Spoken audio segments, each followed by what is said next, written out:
세계에서 가장 과학적인 문자가 이집트를 뒤흔들고 있습니다. 한글의 비밀이 아랍 세계의 교육혁명을 일으키는 놀라운 사연, 바로 들어보겠습니다. 그 전에 잠깐, 시청 전 좋아요와 구독은 사연 소개에 큰 힘이 됩니다. 안녕하세요. 저는 파리드 아브델 나세르입니다.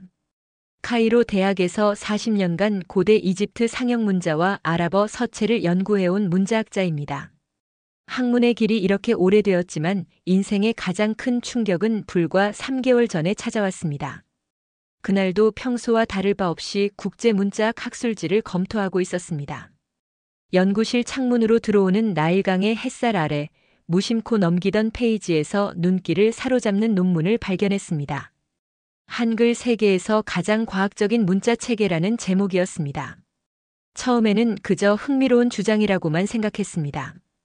5000년 문자의 역사를 간직한 이집트 학자로서 저는 수많은 문자 체계를 연구해 왔습니다. 아랍어의 우아한 곡선, 히에로글리프의 신비로운 상징, 라틴 알파벳의 단순함까지.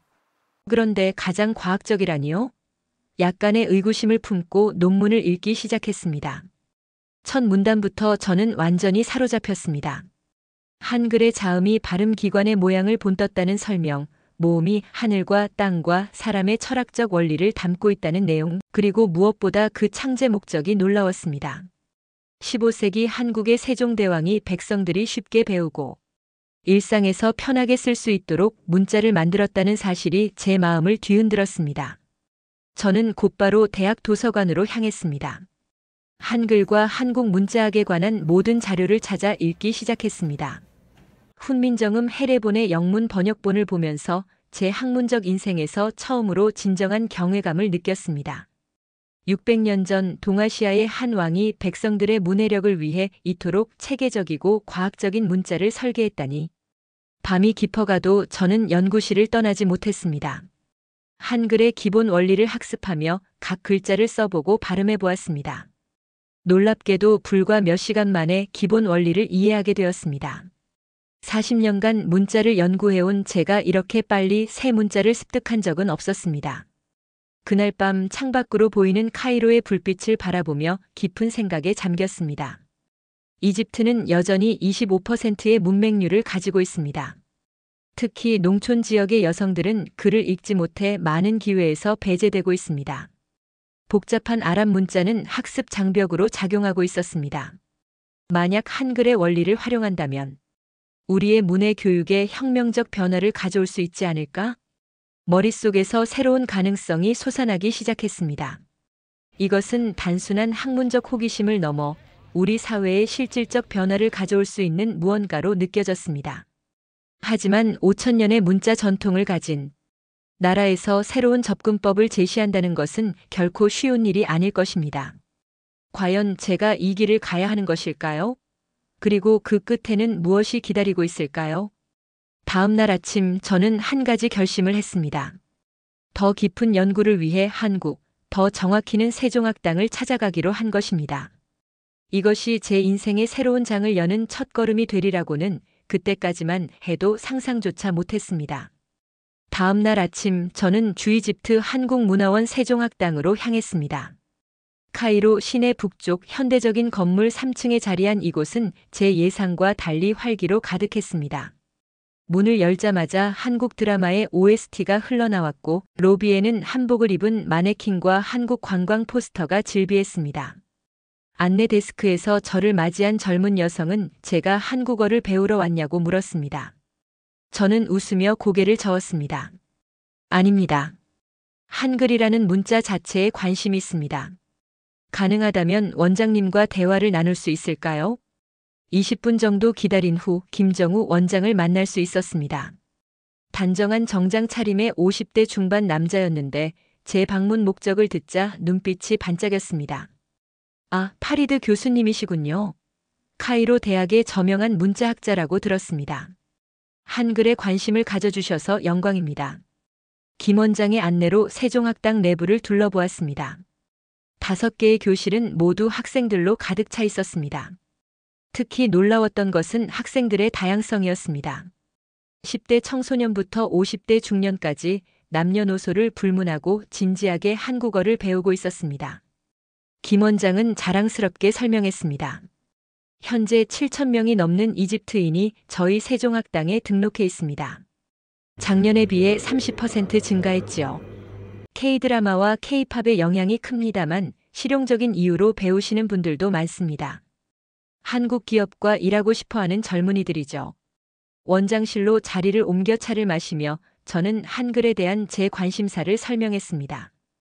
이집트의 문맹률 문제, 특히 복잡한 아랍 문자가 학습 장벽으로 작용하는 현실, 그리고 한글의 과학적 원리가 이 문제 해결에 도움이 될 수 있지 않을까 하는 제 생각을 솔직히 털어놓았습니다.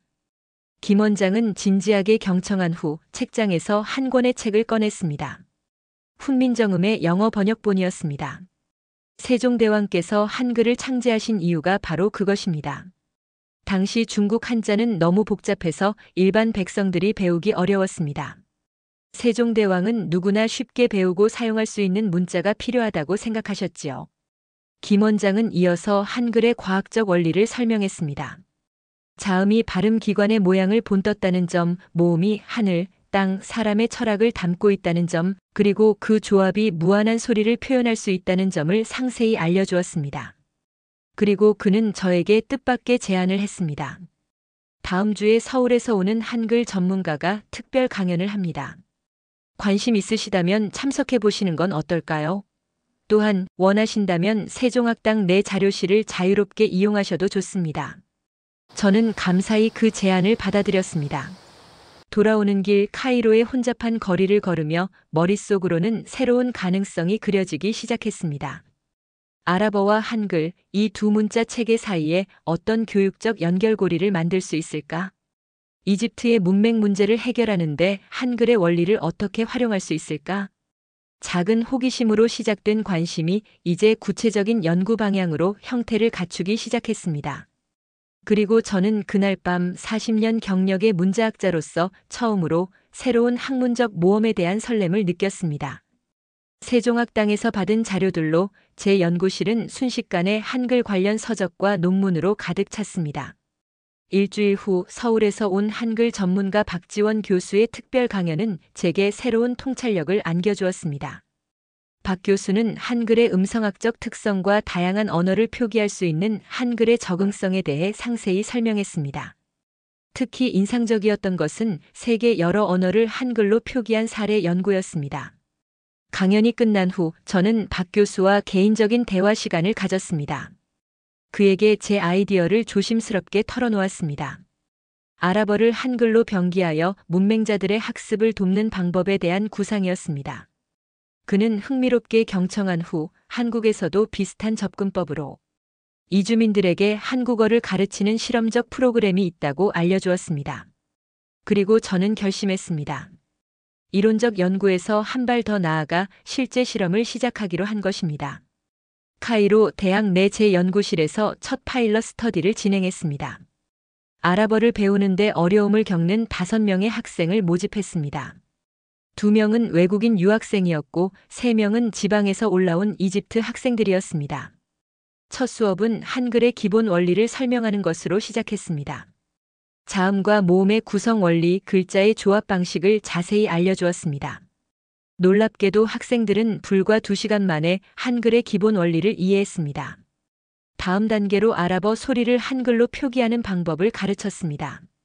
이 과정에서 몇 가지 조정이 필요했습니다.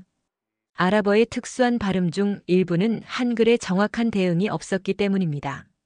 하지만 이런 기술적 문제들은 오히려 제 연구에 더 큰 도전과 흥미를 불러일으켰습니다. 저는 아랍어 특수 발음을 위한 한글 표기법을 개발했고 이를 아랍 한글 변기 체계라고 명명했습니다. 이 체계를 활용해 학생들에게 아랍어 단어와 문장을 한글로 변기하여 보여주었습니다. 3주 후 놀라운 변화가 나타났습니다. 학생들은 한글로 변기된 아랍어 텍스트를 보면서 발음을 훨씬 쉽게 익힐 수 있었고 이는 문장 이해력 향상으로 이어졌습니다. 외국인 학생들은 아랍어 발음을 더 정확하게 구사하게 되었고 이집트 학생들은 표준 아랍어의 문법 구조를 더 쉽게 이해하게 되었습니다. 특히 흥미로웠던 것은 두 언어 체계를 동시에 학습함으로써 학생들의 메타 언어학적 인식이 발달했다는 점이었습니다. 그들은 언어의 구조와 소리에 대해 더 깊은 이해를 갖게 되었습니다. 한 학생은 한글로 아랍어를 보니 언어가 단순히 의사소통 도구가 아닌 과학적 체계라는 것을 처음으로 이해했다고 말했습니다. 첫 실험의 성공에 고무된 저는 연구 범위를 확장하기로 결정했습니다. 다음 단계는 실제 문맹 성인들을 대상으로 하는 것이었습니다. 카이로 외곽의 성인 문해교육센터와 접촉했고 그곳에서 10명의 자원자를 모집할 수 있었습니다. 대부분 40대에서 60대 여성들로 평생 글을 읽지 못하고 살아온 분들이었습니다. 이 두 번째 실험은 첫 번째보다 훨씬 도전적이었습니다. 문자 자체에 익숙하지 않은 성인들에게 두 가지 문자 체계를 동시에 가르치는 것은 모험이었기 때문입니다. 하지만 제 마음속에는 확신이 있었습니다. 세종대왕이 백성들을 위해 만든 한글이라면 이집트의 문맹 문제 해결에도 분명 도움이 될 것이라는 믿음이었습니다. 문맹 성인들을 대상으로 한 두 번째 실험을 준비하던 중 예상치 못한 일이 발생했습니다. 카이로 대학 교수 회의에서 제 연구가 공식적으로 언급된 것입니다. 아랍어 언어학과 하산 알 마흐디 교수가 이 문제를 제기했습니다. 그는 언어 순수성 보존을 주장하는 보수적 학자로 알려진 인물이었습니다. 회의실에 들어서자마자 긴장감이 느껴졌습니다. 30여 명의 교수들이 저를 주시하고 있었습니다. 하산 교수는 곧바로 본론으로 들어갔습니다. 제 연구가 아랍 문자의 전통과 정체성을 훼손할 우려가 있다며 대학의 공식 입장을 요구했습니다. 그의 주장은 단호했습니다. 5,000년 역사의 아랍 문자 전통을 외국 문자로 교육하는 것은 문화적 주체성에 위협이 된다는 논리였습니다. 저는 침착하게 제 연구의 목적과 방법론을 설명했습니다. 한글은 아랍어를 대체하는 것이 아니라 보조적 학습 도구로 활용된다는 점, 그리고 예비 실험에서 얻은 긍정적 결과들을 객관적 데이터와 함께 제시했습니다.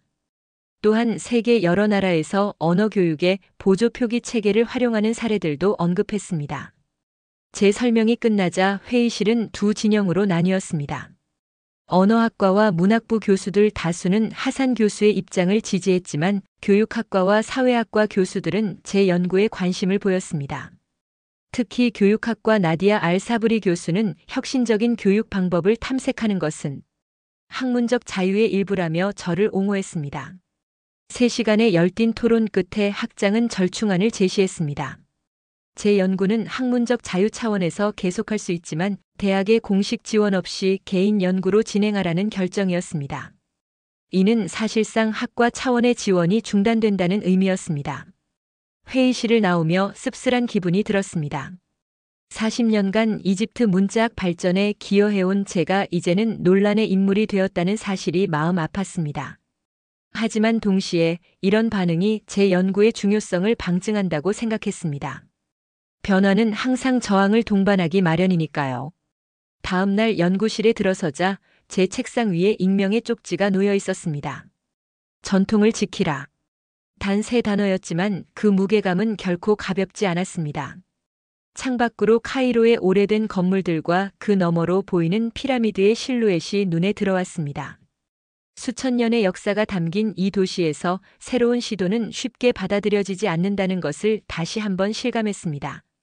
하지만 저를 더 놀라게 한 것은 같은 날 오후에 찾아온 3명의 젊은 교수들이었습니다. 그들은 하산 교수의 견해에 동의하지 않으며 제 연구에 비공식적으로 협력하고 싶다고 했습니다. 특히 교육공학과의 젊은 조교수 자이납은 디지털 교육도구 개발에 관심이 있었고 제 아랍 한글 병기 체계를 디지털 애플리케이션으로 구현하는 아이디어를 제안했습니다. 그렇게 제 연구는 공식적 지지 없이 그러나 열정적인 동료들의 협력 속에 계속되었습니다. 우리는 카이로 외곽 성인 문해 교육센터와의 협력을 강화했습니다. 센터 책임자 파티마 여사는 제 방법론에 큰 관심을 보였고 매주 화요일과 목요일 저녁 수업을 위한 공간을 제공해 주었습니다. 첫 수업날 10명의 성인 학습자들이 모였습니다. 농부, 공장 노동자, 가정주부 등 다양한 배경의 사람들이었습니다. 대부분 평생 문맹으로 살아온 그들의 눈에서 저는 두려움과 기대가 교차하는 것을 볼 수 있었습니다. 그 순간 마음속으로 다짐했습니다. 어떤 학문적 반발이 있더라도 이분들에게 글을 읽고 쓰는 기쁨을 선물하는 일을 계속해야겠다고 말입니다. 성인 문해 교육센터에서의 첫 수업은 생각보다 어려웠습니다. 평생 문자와 거리가 멀었던 학습자들에게 한글의 개념을 설명하는 것은 쉽지 않았습니다. 처음 2시간 동안 학습자들의 표정에서 혼란스러움이 역력했습니다. 제 마음속에 의심이 스쳐 지나갔습니다. 과연 이 방법이 효과가 있을까? 학문적 반발을 무릅쓰고 시작한 이 실험이 실패한다면 어떻게 될까? 하지만 3번째 수업에서 놀라운 변화가 일어났습니다. 65세의 아이샤 할머니가 처음으로 자신의 이름을 한글로 쓰고 읽는데 성공한 것입니다. 아이샤를 아랍어와 한글로 병기하여 보여주자 그녀는 몇 번의 시도 끝에 자음과 모음을 조합하여 완성된 글자를 만들어냈습니다. 아이샤 할머니의 눈에서 빛나던 기쁨의 눈물을 잊을 수 없습니다. 50년 동안 배우지 못했던 글자를 이제야 알게 되었어요. 그녀의 떨리는 목소리에 교실 전체가 숙연해졌습니다. 그날 이후 학습자들의 태도가 완전히 바뀌었습니다. 두려움과 의심은 호기심과 열정으로 변했습니다. 수업은 매주 화요일과 목요일 저녁 2시간씩 진행되었습니다. 처음에는 한글의 기본 원리를 가르치고 그 다음 단계로 아랍어 소리를 한글로 표기하는 방법을 알려주었습니다. 마지막으로 아랍어 문자와 한글을 병기하여 실제 단어와 문장을 읽는 연습을 했습니다. 놀라운 점은 학습자들이 한글을 통해 아랍어 발음을 더 정확하게 인식하게 되었다는 것입니다. 방언으로 인해 표준 아랍어 발음에 어려움을 겪던 이들이 한글의 체계적인 소리, 표현을 통해 발음의 차이를 명확히 구분할 수 있게 된 것입니다. 8주차 수업에서는 참가자들이 간단한 일상 문장을 읽고 쓸 수 있게 되었습니다. 저는 아이샤입니다. 오늘은 화요일입니다. 저는 시장에 갑니다. 같은 문장들을 한글 아랍어 병기로 학습한 후 점차 아랍어 문자만으로도 읽을 수 있게 되었습니다. 10주 프로그램이 끝날 무렵 15명의 참가자 중 12명이 기본적인 문장을 읽고 쓸 수 있게 되었습니다. 이는 기존 성인 문해 교육 프로그램의 성공률보다 30% 이상 높은 결과였습니다. 파티마 센터장은 놀라움을 감추지 못했습니다. 그녀는 20년간 문해 교육에 종사해왔지만 이렇게 빠른 진전은 처음 보았다고 했습니다. 마지막 수업날 학습자들이 소박한 감사 행사를 준비했습니다. 그들이 직접 쓴 감사 편지를 낭독하는 모습에 제 눈시울이 뜨거워졌습니다. 농부 살림은 이제 시장에서 물건 가격을 직접 확인할 수 있게 되었다고 했습니다. 가정주부 파티마는 자녀들의 학교 통지문을 읽을 수 있게 되어 기쁘다고 말했습니다. 그리고 가장 연장자인 아부 하산 할아버지는 생전 처음으로 코란의 문구를 직접 읽었다며 감격해했습니다. 이 작은 성공은 곧 입소문을 타기 시작했습니다. 인근 지역의 다른 문해 교육센터에서도 관심을 보이기 시작했고 카이로 교육청의 문해 교육 담당자가 제 수업을 참관하기도 했습니다. 대학 내에서의 반발과는 대조적으로 현장에서는 실질적인 효과를 인정받기 시작한 것입니다. 하지만 가장 의미 있는 변화는 제 자신의 관점이었습니다. 이제 이것은 단순한 학문적 실험이 아닌 실제 사람들의 삶을 변화시키는 중요한 사업이 되었습니다. 한글의 창제 정신, 즉 누구나 쉽게 익혀 실생활에 활용할 수 있는 문자라는 세종대왕의 비전이 수천 킬로미터 떨어진 이집트 땅에서 새롭게 꽃 피우고 있음을 실감했습니다. 그리고 이 성공은 새로운 도전의 시작이기도 했습니다. 이제 대학에서의 연구를 넘어 더 넓은 사회로 이 방법론을 확산시킬 방법을 고민해야 했습니다. 그때 알렉산드리아 교육대학의 나디아 알사이드 박사로부터 한 통의 전화가 왔습니다. 알렉산드리아 교육대학의 나디아 박사는 제 연구에 깊은 관심을 보였습니다. 그녀는 교육학 저널에 실린 제 예비 연구 보고서를 읽고 연락해왔다고 했습니다. 알렉산드리아에서 진행 중인 성인 문해력 향상 프로젝트에 제 방법론을 도입해보고 싶다는 제안이었습니다. 이 제안은 매우 고무적이었습니다. 카이로를 넘어 이집트 제2의 도시에서도 제 연구가 인정받는다는 의미였으니까요. 나디아 박사와의 협력을 약속하고 다음 주에 알렉산드리아를 방문하기로 했습니다. 그러나 기쁨도 잠시 다음 날 아침 신문을 펼쳐보고 깜짝 놀랐습니다. 유명 문화 칼럼니스트 아흐메드 알 바즈가 제 연구를 정면으로 비판하는 글을 실은 것입니다. 외국 문자로 위협받는 아랍의 정체성이라는 제목의 그 칼럼은 제 연구를 문화적 서구화의 새로운 형태라고 규정했습니다. 알-바즈는 그래서 5,000년 역사의 아랍 문자가 겨우 600년 역사의 동양 문자에 밀려나고 있다며 우려를 표명했습니다. 더 나아가 외국 문자로 코란을 가르치는 것은 이슬람 정신에 위배된다는 일부 종교 지도자들의 발언도 인용했습니다. 이 기사는 큰 파장을 일으켰습니다. 대학 연구실로 여러 언론사의 취재 요청이 쇄도했고 일부 보수적인 학부모들은 자녀들에게 제 수업을 듣지 말라고 당부했다는 소식도 들려왔습니다. 심지어 몇몇 종교 지도자들은 금요 설교에서 문화적 정체성을 지켜야 한다며 간접적으로 제 연구를 비판했습니다. 이런 상황에 깊은 고민이 들었습니다. 제 연구의 목적은 결코 아랍 문화를 대체하거나 훼손하려는 것이 아니었습니다. 오히려 더 많은 사람들이 아랍어를 읽고 쓸 수 있게 함으로써 아랍 문화와 지식의 접근성을 높이려는 것이었습니다. 그러나 이런 의도가 제대로 전달되지 않고 있었습니다. 깊은 성찰의 시간이 필요했습니다. 저는 이집트 역사박물관을 찾아갔습니다. 5,000년 문명의 흐름을 담고 있는 그곳에서 이집트 문자의 진화 과정을 살펴보았습니다. 고대 상형 문자에서 히에라틱 문자로 다시 데모틱 문자와 콥트 문자로 그리고 현대 아랍 문자로 이어지는 긴 여정이었습니다. 그곳에서 중요한 깨달음을 얻었습니다. 어떤 문화도 정체된 것이 아니라 끊임없이 변화하고 적응해왔다는 사실이었습니다. 심지어 우리가 전통이라고 여기는 아랍 문자조차 처음에는 외래 문자였고 이집트 고유의 문자 체계에 덧붙여진 것이었습니다. 이 역사적 통찰을 바탕으로 저는 제 연구의 본질을 다시 명확히 하기로 했습니다. 이것은 문화적 대체가 아니라 교육적 보완이라는 점, 한글은 궁극적으로 아랍어 문해력을 높이기 위한 도구라는 점을 더 분명히 알려야 했습니다. 알-바즈의 칼럼에 대응하기 위해 저는 같은 신문에 기고문을 보냈습니다. 문화는 다리를 통해 성장합니다라는 제목의 글에서 문화 교류의 역사적 사례들과 함께 제 연구의 진정한 목적을 설명했습니다. 특히 세종대왕이 한글을 창제한 이유가 백성들이 쉽게 글을 배워 지식에 접근할 수 있게 하기 위함이었다는 점, 이는 제가 이집트에서 이루고자 하는 목표와 정확히 일치한다는 점을 강조했습니다. 기고문은 다행히 좋은 반응을 얻었습니다. 특히 교육계와 젊은 층에서 지지의 목소리가 커졌습니다. 알렉산드리아 대학의 나디아 박사도 지역 방송에 출연해 제 연구의 교육적 가치를 옹호해 주었습니다. 논쟁은 계속되었지만 이제 더 균형 잡힌 토론의 방향으로 나아가고 있었습니다. 무엇보다 중요한 것은 이 과정을 통해 제 스스로가 연구의 본질과 방향에 대해 더 명확한 확신을 갖게 되었다는 점이었습니다. 지중해의 선선한 바람이 불어오는 알렉산드리아는 카이로와는 또 다른 분위기를 지니고 있었습니다. 고대 알렉산드리아 도서관의 현대적 계승자인 비블리오테카 알렉산드리나 근처에 위치한 교육대학에서 나디아 박사는 따뜻한 미소로 저를 맞이했습니다. 그녀의 연구실은 다양한 언어 교육 자료로 가득했습니다.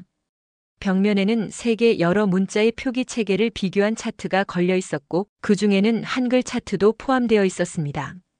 나디아 박사는 지난 20년간 이집트의 문해 교육 방법을 연구해온 전문가였습니다. 그녀가 마련한 세미나에는 예상보다 많은 30여 명의 교육학자와 현장 교사들이 참석했습니다. 제가 개발한 한글 아랍어 병기 교육법의 원리와 실제 적용 사례를 발표했고 참석자들은 진지한 관심을 보였습니다. 특히 성인 문해 교육센터에서의 성공 사례와 실제 학습자들의 변화 이야기는 많은 공감을 얻었습니다. 질의응답 시간에는 날카로운 질문들도 있었습니다. 이 방법이 전통적인 아랍어 문법 학습에 방해가 되지 않는가? 종교 텍스트 학습에도 적용 가능한가? 장기적인 효과는 어떤가? 등의 질문에 성실히 답변하며 제 방법론의 한계점과 앞으로의 연구 방향도 함께 제시했습니다. 세미나 후 나디아 박사는 놀라운 소식을 전해주었습니다. 알렉산드리아 교육청에서 소규모 파일럿 프로그램을 지원하기로 했다는 것입니다.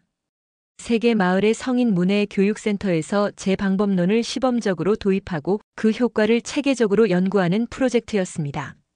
이는 제 연구가 처음으로 공식적인 교육기관의 지원을 받게 된 순간이었습니다. 작은 규모였지만 큰 의미가 있었습니다.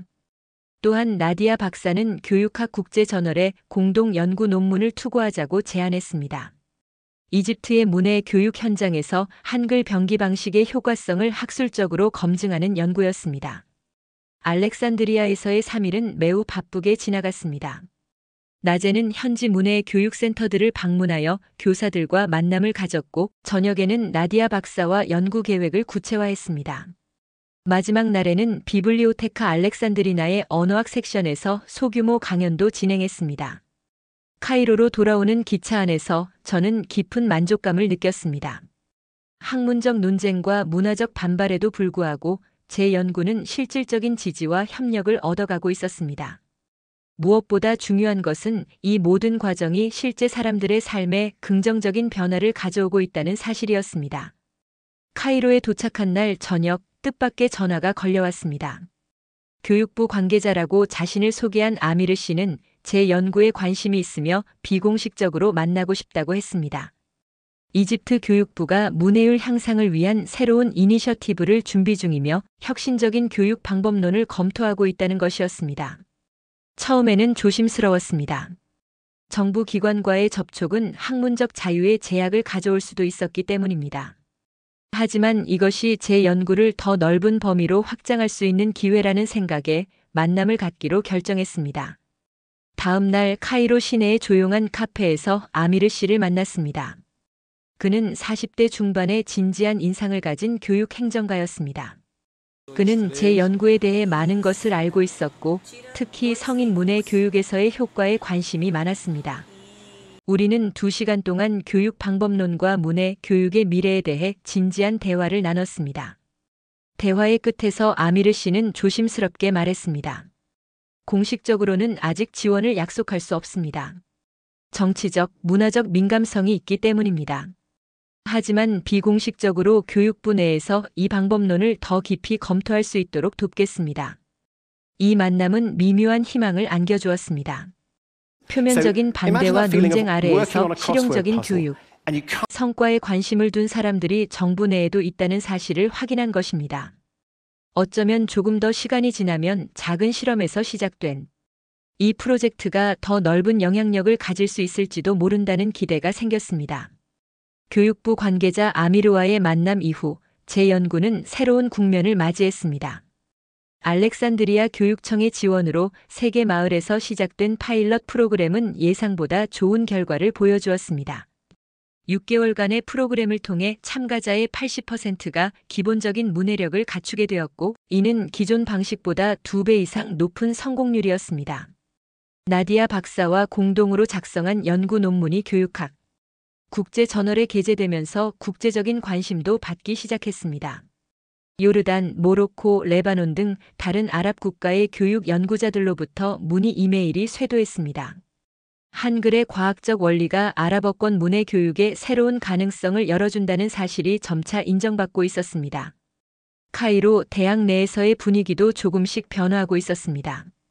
처음에 강하게 반대했던 하산 교수는 여전히 비판적이었지만 더 많은 동료 교수들이 제 연구에 관심을 보이기 시작했습니다. 특히 젊은 교수들 사이에서는 교육의 효과성이 문화적 순수성보다 중요하다는 인식이 확산되고 있었습니다. 이러한 변화에 힘입어 저는 그동안의 연구와 실험 결과를 집대성한 책을 집필하기 시작했습니다. 한글 아랍어 병기법 문해 교육의 새로운 접근이라는 제목의 이 책은 이론적 배경부터 실제 적용 사례, 그리고 향후 연구 방향까지 포괄적으로 다루었습니다. 책을 집필하는 9개월 동안 현장에서의 실험도 계속되었습니다. 카이로와 알렉산드리아를 넘어 이집트 남부 아스완 지역의 농촌 마을에서도 문해 교육 프로그램이 시작되었습니다. 특히 여성 문맹률이 높은 이 지역에서 한글 병기 방식은 여성들에게 더 큰 자신감을 부여한다는 새로운 발견이 있었습니다. 책이 출판된 날 카이로 대학에서 소박한 출판 기념회가 열렸습니다. 예상보다 많은 100여 명의 사람들이 참석했고, 그 중에는 교육부의 아미르 씨와 몇몇 고위 관리들도 있었습니다. 그들의 참석은 비공식적이었지만 정부 차원에서도 이 연구에 대한 관심이 커지고 있음을 보여주는 신호였습니다. 기념회에서 깜짝 놀랄 만한 순간이 있었습니다. 처음 제 실험에 참여했던 성인 학습자 몇 분이 직접 찾아와 제 책에 서명을 요청한 것입니다. 65세의 아이샤 할머니는 이제 손녀에게 동화책을 읽어줄 수 있게 되었다며 감사의 마음을 전했습니다. 이런 순간이야말로 모든 학문적 논쟁과 어려움을 견뎌낸 진정한 보상이었습니다. 출판 기념회 이후 한 달도 채 지나지 않아 아랍에미리트에서 열리는 중동 교육 혁신 포럼의 초청 연사로 초대받았습니다. 이는 제 연구가 이집트를 넘어 아랍 세계 전체에서 인정받기 시작했다는 증거였습니다. 아랍에미리트에서 돌아온 직후 교육부로부터 공식 초청장이 도착했습니다. 이집트 전역의 문해 교육 담당자들을 대상으로 한 특별 워크숍에서 강연을 해달라는 요청이었습니다. 3년 전 한 논문에서 시작된 작은 호기심이 이제는 국가 교육 정책에까지 영향을 미칠 수 있는 단계에 이른 것입니다. 워크숍 당일 전국 각지에서 모인 교육 담당자들 앞에서 강연을 마치고 나오는 길에 저는 문득 세종학당에서 만났던 김정우 원장을 떠올렸습니다. 그에게 최근 소식을 전하고 싶어 세종학당을 방문했습니다. 김 원장은 제 책을 이미 알고 있었고 한국에서도 제 연구가 소개되고 있다고 했습니다. 놀랍게도 서울대학의 한 교수팀이 한글을 활용한 다국어 문해 교육에 관심을 가지고 있으며 저와의 공동 연구를 제안했다는 것입니다. 김 원장은 책장에서 한 권의 책을 꺼내 보여주었습니다. 한글 창제 575주년을 기념하여 발간된 책이었는데 세계 각국에서 한글이 미치는 영향을 다룬 특별장에 제 연구도 간략히 소개되어 있었습니다. 세종대왕의 꿈이 이집트에서 새롭게 피어나고 있다는 문구가 눈에 띄었습니다. 세종학당을 나오며 나일 강변을 거닐었습니다. 수천 년의 역사를 품은 강물처럼 문자의 역사도 끊임없이 흐르고 변화합니다. 그 흐름 속에서 한글과 아랍어라는 두 위대한 문자 체계가 만나 새로운 물결을 만들어내고 있음을 느꼈습니다. 이것은 끝이 아닌 새로운 시작이었습니다. 오늘 사연은 여기까지입니다. 사연이 마음에 드셨다면 좋아요와 구독 부탁드립니다. 끝까지 시청해 주셔서 감사합니다.